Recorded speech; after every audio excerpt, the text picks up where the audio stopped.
जय श्री महाकाल दोस्तों, स्वागत है आप सभी का आपके अपने ही चैनल प्रीति भक्ति पथ पर। मैं प्रीति सिंह आप सबका स्वागत करती हूँ आज के नए एपिसोड में। पिछली वीडियो में हमने देखा बाबा बैद्यनाथ मंदिर के रहस्यों के बारे में। आप में से बहुत से लोग बाबा बैद्यनाथ धाम मंदिर में बैद्यनाथ बाबा के दर्शन भी किए होंगे और बैद्यनाथ ज्योतिर्लिंग के बारे में तो आप सभी जानते ही होंगे। देश के 12 ज्योतिर्लिंगों में बैद्यनाथ धाम ज्योतिर्लिंग 9वें स्थान पर आता है। ऐसे तो यहाँ की बहुत सी मान्यताएं हैं, बहुत से रहस्य हैं जो चौंका देने वाले हैं। उनमें से एक रहस्य है बाबा बैद्यनाथ धाम मंदिर के शिखर पे लगा हुआ पंचशूल, जिनके बारे में बहुत सारी मान्यताएं हैं। ग्रंथों में बहुत सारे रहस्य लिखे हुए हैं। तो आइए चलते हैं आज हम बाबा की नगरिया बैद्यनाथ धाम। ऐसे तो कहा गया है किसी भी ज्योतिर्लिंग में अगर आप 6 महीने लगातार पूजा कर लेते हैं तो आपके पिछले जन्म, इस जन्म और आने वाले सभी जन्मों के सारे पाप नष्ट हो जाते हैं और आपकी जो भी मनोवांछित इच्छाएं फल होती हैं उसकी पूर्ति होती है। तो चलिए आज हम सुनते हैं कि बाबा बैद्यनाथ मंदिर के पंचशूल के चौंका देने वाले रहस्य क्या हैं। पंचशूल का इतिहास और महत्व त्रेता युग में लंका के राजा रावण से जुड़ा हुआ है। महाशिवरात्रि पर बाबा बैद्यनाथ मंदिर देवघर में एक खास परंपरा के तहत मंदिर के शिखर पर स्थापित पंचशूल को उतारा जाता है। इसकी पूजा कर फिर से पुनर्स्थापित किया जाता है। यह पंचशूल रहस्यों से भरा है। इसका इतिहास लंका नरेश रावण से है। देवघर के शिव मंदिर में उत्साह का माहौल रहता है शिवरात्रि के समय, क्योंकि इस समय शिवरात्रि की भी तैयारी चल रही रहती है और उससे पहले जो परंपराएं होती हैं उनकी भी तैयारी चल रही होती हैं। हर जगह की अपनी अपनी खास ऐतिहासिक परंपराएं होती हैं। झारखंड के देवघर में बाबा बैद्यनाथ मंदिर में इस खास मौके पर एक खास परंपरा का निर्वाह होता है। बाबा बैद्यनाथ मंदिर के शिखर पर स्थित पंचशूल को उतारा जाता है। विधि विधान से पूजा की जाती है। इसके बाद फिर से शिखर पर पंचशूल को स्थापित किया जाता है। ऐसा महाशिवरात्रि के 2 दिन पहले किया जाता है। यह पंचशूल रहस्यों से भरा पड़ा है। इसे लेकर धर्माचार्यों में अलग अलग मान्यताएं हैं। एक बात पर सब सहमत हैं, पंचशूल का इतिहास और महत्व त्रेता युग में लंका के राजा रावण से जुड़ा हुआ है। झारखंड के देवघर स्थित बैद्यनाथ धाम का शिव मंदिर 12 ज्योतिर्लिंगों में से एक है, लेकिन यह सबसे अलग है। यही कारण है कि यहाँ के ज्योतिर्लिंग पर जलाभिषेक करने वालों की सालों भर भीड़ लगी रहती है। वैसे सावन में प्रतिदिन लाखों भक्त का जुटना होता है और इस मंदिर की सबसे बड़ी विशेषता यह है कि इसके सिर पर त्रिशूल नहीं पंचशूल है, जिसे सुरक्षा कवच माना गया है।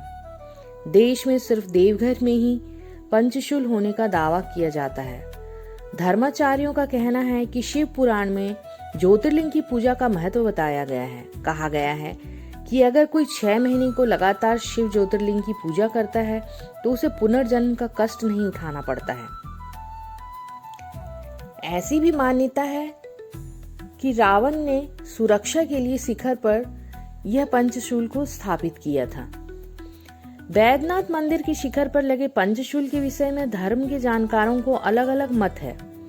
एक मत त्रेता युग में लंका के राजा रावण द्वारा देवघर में बाबा बैद्यनाथ मंदिर निर्माण का है। रावण ने लंका की सुरक्षा के लिए लंका के चारों द्वार पर पंचशूल का सुरक्षा कवच स्थापित किया था। अखिल भारतीय तीर्थ पुरोहित महासभा में पंडितों ने यह बताया कि धर्म ग्रंथों में ऐसा कहा गया है कि रावण को पंचशूल की सुरक्षा कवच को भेदना आता था, जबकि भगवान राम इस बात से परिचित नहीं थे। विभीषण ने यह बात श्री राम को बताया और उनकी सेना लंका में प्रवेश कर सकी। रावण ने ही बाबा बैद्यनाथ मंदिर की सुरक्षा के लिए शिखर पर पंचशूल का सुरक्षा कवच लगाया था। यही कारण है कि आज तक किसी भी प्राकृतिक आपदा का बाबा बैद्यनाथ मंदिर पर असर नहीं हुआ है। पंडितों का कहना है कि पंचशूल का मानव शरीर में मौजूद 5 विकार काम, क्रोध, लोभ, मोह और ईर्ष्या का नाश करता है। पंचशूल को पंचतत्व क्षिति, जल, पावक, गगन तथा समीर से बने मानव शरीर का द्योतक बताया गया है। मुख्य मंदिर समेत 22 मंदिरों के शिखर पर भी पंचशूल ही लगा हुआ है।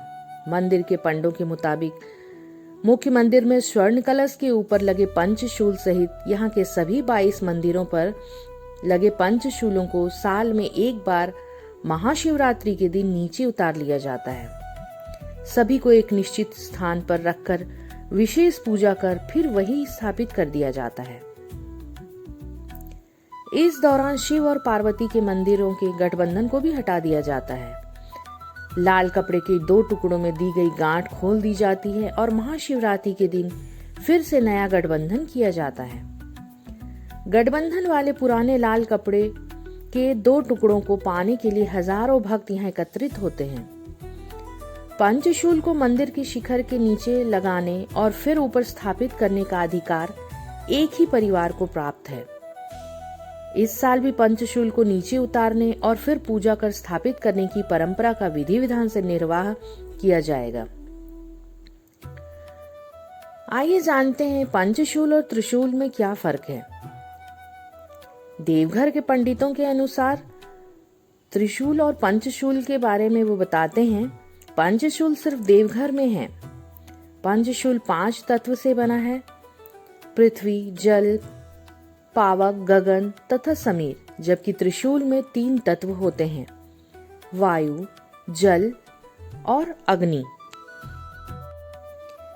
ऐसी भी मान्यता है कि मंदिर को प्राकृतिक आपदाओं से यह पंचशूल बचाता है।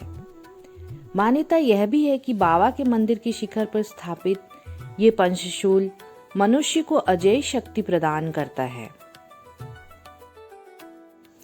दोस्तों, क्या आपने बैद्यनाथ धाम मंदिर के दर्शन किए हैं?